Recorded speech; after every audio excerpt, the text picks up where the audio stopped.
We are back. Another episode of the Ultimate Fan Podcast. I am your host, Kimberly Winborn. My company is Kimberly Winborn LLC. For those of you who are joining for the very first time, you can go to KimberlyWinbornLLC.com to find out more about me, more about my company. And I'm the new author of The Detox, a book that is based on a program that I've been doing for about 5 years. I have discovered that it's helping a lot of folks. So I wrote a book to continue to help more people. And then hopefully I can do that internationally.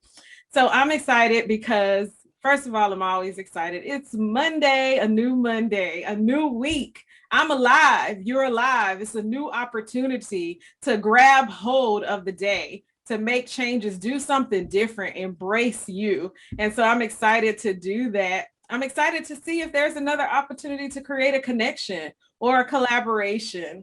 You know, that's who I am and that's what I do. And so that's why I am always excited, because I'm always looking for the light in the room. When there's a bunch of darkness, I'm going to try to find the light. I hope you do the same. So we have an amazing guest by the name of Anita Henderson, and she is the author's midwife. Don't you like that? You guys know, so I've been watching this show called Call the Midwife. And a midwife is this is set in London or what have you, and they help these women obviously birth their babies, and they show love and concern, and they get all deep in their life stories and all of that. And it's so great. So you have the hospital experience versus the midwife experience, where they're right in the comfort of their own home or in the maternity home. It's a total different experience than the hospital. And so when I think of the author's midwife, I think of that TV show. And I think of how warm and inviting and how that person guides you and helps you to share your story and different things like that. So that's exciting to me. And so I'm excited to bring her on and share, give her an opportunity rather to share who she is and what she does. So let me bring on this beautiful woman, Anita Henderson.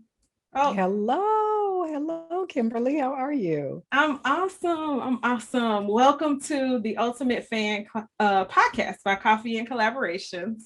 Please share with us what it is that you do as the author's midwife.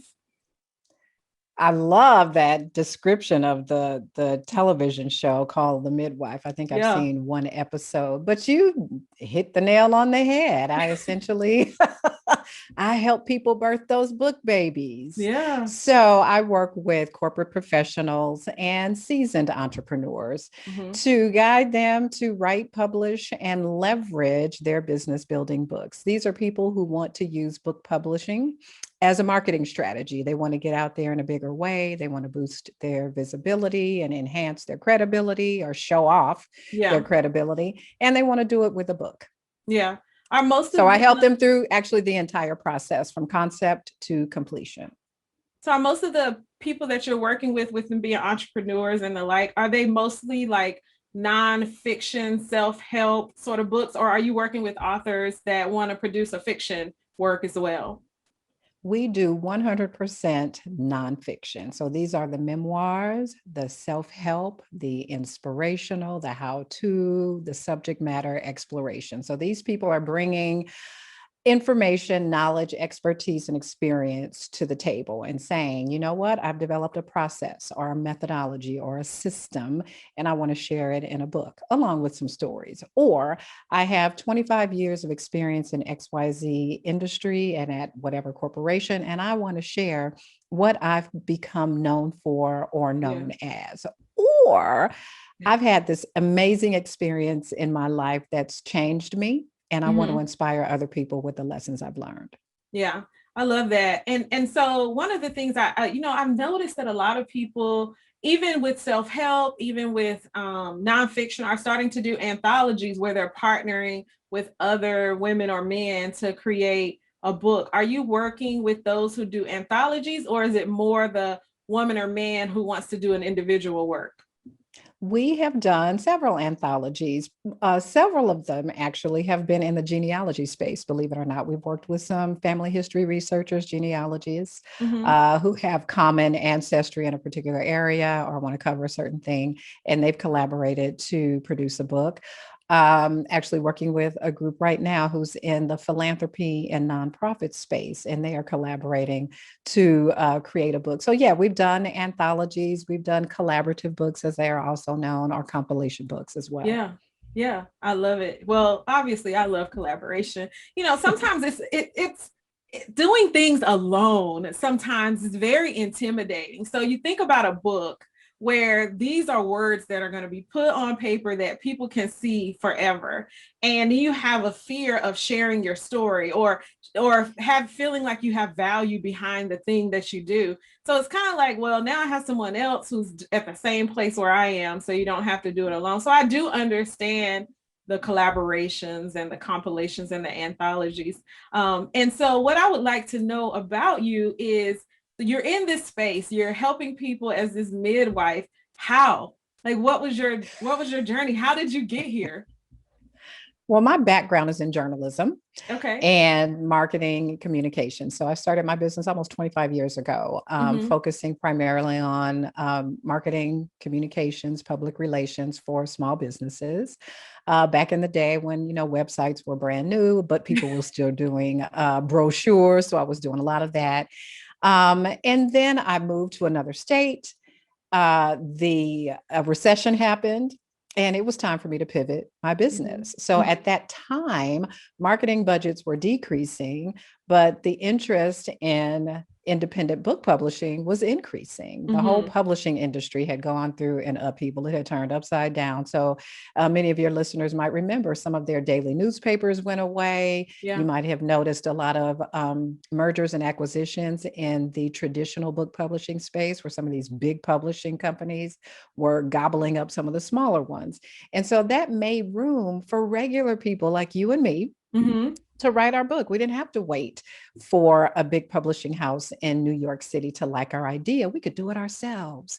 Well, since then, um, self publishing, or independent publishing, as I like to call it, has evolved. And Yeah. thankfully, it has gained a much better reputation because people have learned of some do's and don'ts, Mm-hmm. Yeah. thankfully.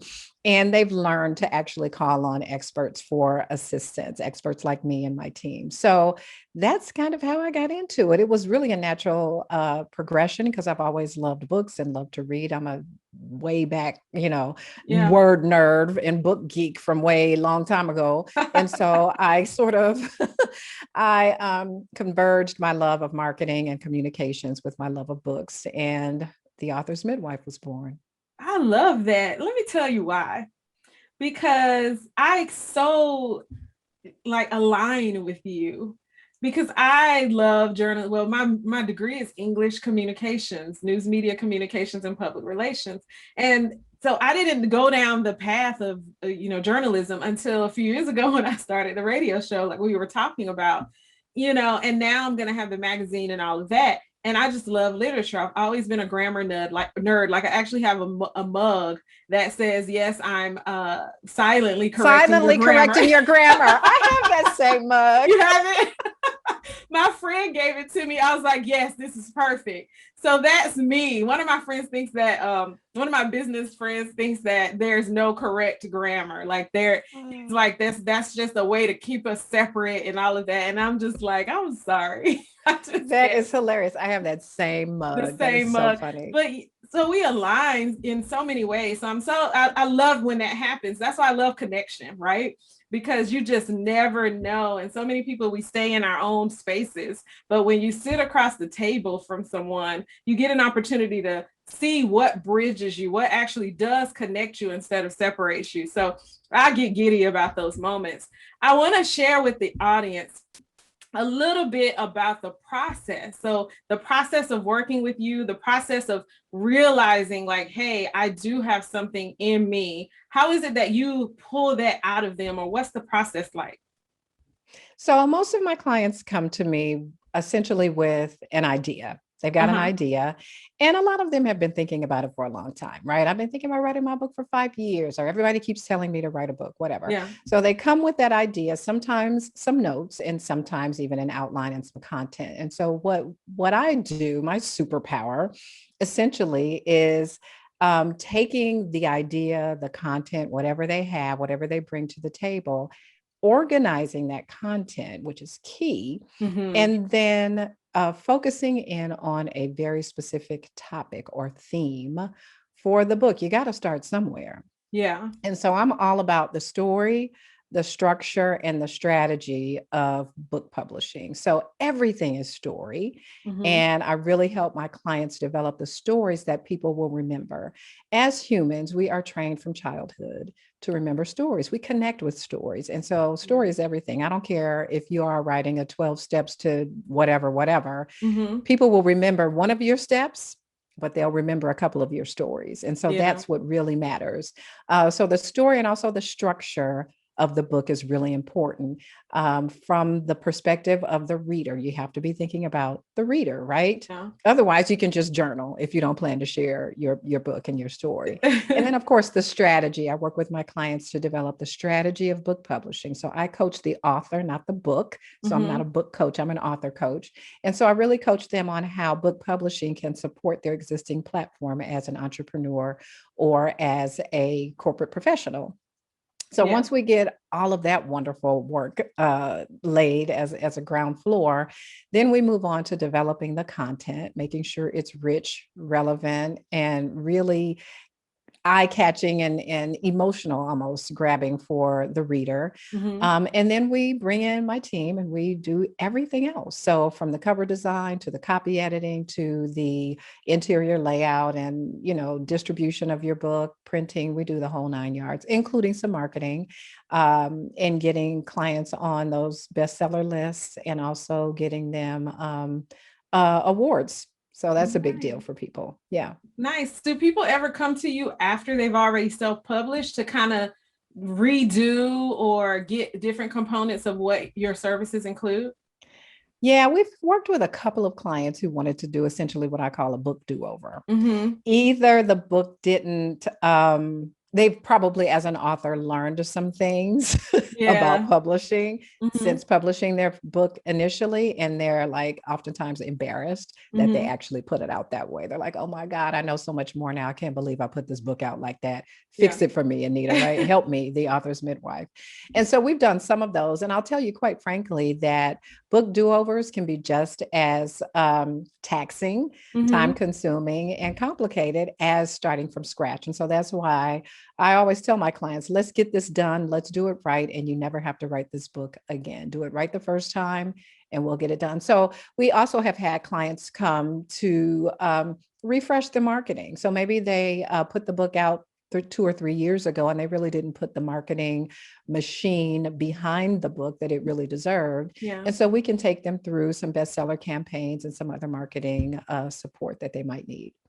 Yeah, I love that because we do reassess, people do reassess. And so if it's an opportunity for somebody to reassess and say, because I've had people reach out to me, which is why I asked, they've reached out to me to ask me if I know of someone who could help them to redo their book. Mhm. And so that's great information that I can share with my network. Now, I want to ask you a question about the process from an emotional perspective. So, you know that people go through different stages as they're birthing these babies. Do you sit with them kind of almost like sometimes it feels like you have to be a life coach or something along those lines to guide people through? Is that something that you include when you talk about coaching the individual? Absolutely. Yes. That's a huge part of it, especially in the beginning, especially as we're developing content and really at the ground floor before we even start writing. Yeah. So many of us, think about this, everybody who's listening, still have that kind of monkey on the back from seventh grade English teacher Mm-hmm. who marked up your paper all in red and your feelings were hurt. Probably 85% of my clients bring that to the writing table. They're Mm-hmm. still like devastated by that red marked up paper. And It takes a lot. You're revealing a lot when you are sharing your writing with someone. So Yeah. oftentimes we're used to, journaling, or we'll write a little something here or there, but to expose yourself, your knowledge, your learnings, your mistakes, your successes, in the form of a book takes a lot. It is a very emotionally intense process. Yeah. So I do coach my clients through things like imposter syndrome, Mm. lack of confidence. I had a client I talked to just this morning who said, "Do you really think anybody cares what I have to say?" I get that question more than anything as we're Yeah. going through the process. And this is from people with decades of experience. Hmm. They just still kind of have that, please tell me that this is worth it, Yeah. Yeah. feeling inside of them. So it's a lot. You're exposing yourself, but so a lot of my work from the coaching perspective is really boosting that confidence and helping them see that their story matters, that there's somebody out there waiting to read their story. And so you keeping it inside of you is not serving anybody, including Yeah. yourself, because it wants to come out. Yeah, yeah. That's why I share that poem I shared that day, Our Deepest Fear by Marianne Williamson. It's Absolutely. once I read that, it's sometimes in life, you're at a space in life where you really get it. And whenever I first read that poem, I was like, yes, this is Yeah. exactly what I need. And normally when I share it, somebody's like, I needed that. I needed to hear that just line by line. It could be one line that really stands out. And when you talk about those clients that go through that, I would love to hear a story of a client that was in that shell, almost like in a cocoon, and they transformed into this amazing butterfly. They produced a work that really stands out to you. Not the Oh, book wow. itself, but the story itself Right. stands out. Absolutely. Well, and this is recent. This is just in the last 6 months. We had a client who is actually the president of an NFL team, the National Football League. And Mm-hmm. he had tons of content, right? He had done presentations, speaking, all kinds of stuff. I mean, you figure this person is the president of the organization, not the coach, but Mm-hmm. the president on the business side of a National Football League team. And he was ready to write his book. And we went through our VIP day, asked him questions. We laid the foundation. Who's your ideal reader? The whole 9 yards. What are you sharing? What's the end result Mm-hmm. that you want this book to accomplish for you and for your reader? And then we went through he went off to write. We went through a few rounds of revisions. And I can't even tell you how many times he said, is it really good? Does it really make sense? I mean, do you really think this is going to connect with anyone? Yeah. So we developed stories that really made the content pop. Mm-hmm. And I talked to him, throughout the process. And he at one point said, I think after our second round of revisions, he said, you know what, Anita, I'm finally feeling like a writer now. Finally feeling, this is after probably he had written 50,000 words, right? We have a good, solid working manuscript and Yeah. we're getting going. He's like, oh, I got the groove of this storytelling thing. I really feel like, Ernest Hemingway. I feel like a great writer now. Yeah. So we published his book in November. He went on to achieve Amazon International #1 bestseller in several categories.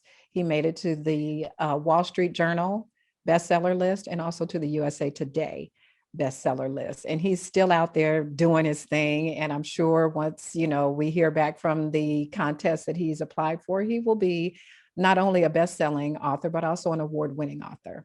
That is so awesome. What an amazing story to go from there to all these awards and recognition. It really says a lot about the process, the intention to the commitment of, you and him and the team. So I love that. I love stories I think we all do love stories of victory, where the person goes from one state to the other, the metamorphosis Yes. stories. I love Yeah. those. The transformation, the hero's journey, all of that. Yes, Again, the stories, right? all of that. So for someone who's listening, who's like right there on the edge, and you walk in the room and you say to them, let me help take you through the process, through the journey, what is something in your own words that you would share with them so that they will feel like, okay, I'm not alone. I can reach out to her. I have someone who's going to take me through. What is some words that really stand out to you? So, and I won't quote this correctly, but the Maya Angelou quote that if you have a story within you, then you got to tell it, right? So you've been thinking about writing this book, and there's probably not a book out there that exists just like it. There may be some books in the similar genre. There may be, books that talk about some of the same things, but it's not your story. Yeah. And if it's in you to write it and you've been thinking about it, you're not going to be satisfied. You won't rest until that story is out in some way. So you can sidestep it and baby step it all you want to, but until you really satisfy your desire to get that book out, you won't rest well. And so I would say that I've got your back, that the process is not as hard as you think it is. It may be intimidating at the beginning, but that's only because you lack information. And so I've got a ton of information to share with you. Knowing that you're not walking the publishing journey alone should help. And knowing that the author's midwife and my team have got your back to focus on the quality of your book, we've got you covered. Love it. They've got you covered. Yeah, I really truly wanted to share because I know that there are people within my network that have that in them. They have a book in them. They have so much in them, and they need just somebody to guide them through the process to help relieve some of the anxiety. We all have a COVID story, for instance. We all have, a pivot story, different things in our lives. That we can share with others. And I remember years ago, somebody asked me if I wanted to write a book. And I didn't see the point. Like at the time, I was like, well, no, I mean, not really. Like I'm coaching, I'm mentoring, I'm doing things in finance. I'm helping people win strategically. I don't necessarily see the point right now. But for me, when I did, that's when I said I need the resources to help me to do that. And so I wanted to connect to the resources, but I stayed still because I didn't necessarily have the resources, even though I do know how to write and all of that. So to know someone who can take you from the beginning through all of the layers of the process to the end is valuable. And that's why I wanted to grab you to have you, because I have other people too in my network that help people produce books and things like that. And I just believe that one person speaks to another person in a different way. So as much as I share them, I also wanted to share you because I felt like you would speak to a specific person. And I always want to give people the opportunity to find their win, to access their win. So I want to ask you, being a person who loves books, grammar, all of that, what is one of your favorite books that when you think about it, it brings a smile or it brings up a memory or something that it's just my nosiness that that I want to that you might want to share. It could be self-help, it could be one of your authors, or it could be, something, maybe two books, maybe one of yours or somebody more recent, and then maybe something as a child or through your matriculation. Oh, wow. So, oh my goodness, I have so many favorite books. So one of them, one of them is Bird by Bird by Anne Lamott, and I'm sharing that one for those people who are really interested in writing, whether you're writing fiction or nonfiction. So she's a fantastic author and she writes about writing. So Anne Lamott, Bird by Bird, hilarious. She writes, she just makes it funny. Like all of the things you're afraid of, she makes it funny. And it's like, get over yourself and write the book. Yeah. So Anne Lamott is great. And then I think, yeah, Their Eyes Were Watching God. I absolutely love that book. Yeah. Amazing. Just beautiful writing, beautiful storytelling. And then from one of my own clients, I don't want to say, but I'm just going to have to pick this one because it's kind of easy and it makes sense. My husband's book called Got Proof, My Genealogical Journey Through the Use of Documentation. I actually co-authored that book with him, and it's his journey through his family history research and becoming the first African-American in the state of Georgia inducted into the National Society Sons of the American Revolution, which is huge. So it was a journey. It was fun. I learned a lot. He learned a lot. And we were like, when we get this baby done, it's over. So it's a journey for everybody. And I can't say that I have, a client's book that was super difficult or one that I didn't care for. They're all fun. They're all enjoyable. And one of the things I love most about working with my clients is oftentimes when they're finished with the book and they finally hold that first copy of their book in their hands, some of them cry. And I think that's sweet. It's like, here's my baby. Like a baby. Finally got this baby pushed out. And look at it, it's a real book. And so Yeah. that warms my heart and it lets me know that I've helped them accomplish a dream come true. Yes, I can imagine. I can feel your joy through the screen, and nobody's here but us, but you can just tell that that really, that you really love those moments. So it makes what you do even more enjoyable, right? Every day. Tell us how we can get in contact with you for anybody's listening. Absolutely. Please get in touch with me via my website, writeyourlife.net, like you write your name, writeyourlife.net. You can find me on LinkedIn at Anita Henderson. You can find me on Instagram at Anita, the author's midwife. And if you want to email me, I'm at Anita at writeyourlife.net. Awesome. So we'll share that information. Thank you so much. This has been amazing. I look forward to staying connected. If I can send someone your way, I absolutely will, because I believe that more of the stories need to be told and we need somebody to midwife us through the process. So what a valuable career path you're on with so much joy that you're able to bring to your clients. So thanks Thanks, Kimberly. Thanks again. for having me. You're welcome. You all make sure to tune in every week to Coffee and Collaborations, the ultimate fan podcast. FAN, as you know, is an acronym for Friends Accountability Network. And so I get to bring my friends, those who I meet along the way, that will help you and me to be accountable in various areas and also give us tools and tips. And so be sure to tune in next Monday, 8 a.m., right back here at Coffee and Collaborations Media, coffeeandcollaborations.com, just Coffee and Collaborations everywhere. All right, see you soon. Be sure to remember to be a light. And the coffee is optional. The physical coffee is optional, but the collaboration is essential to your win. See you.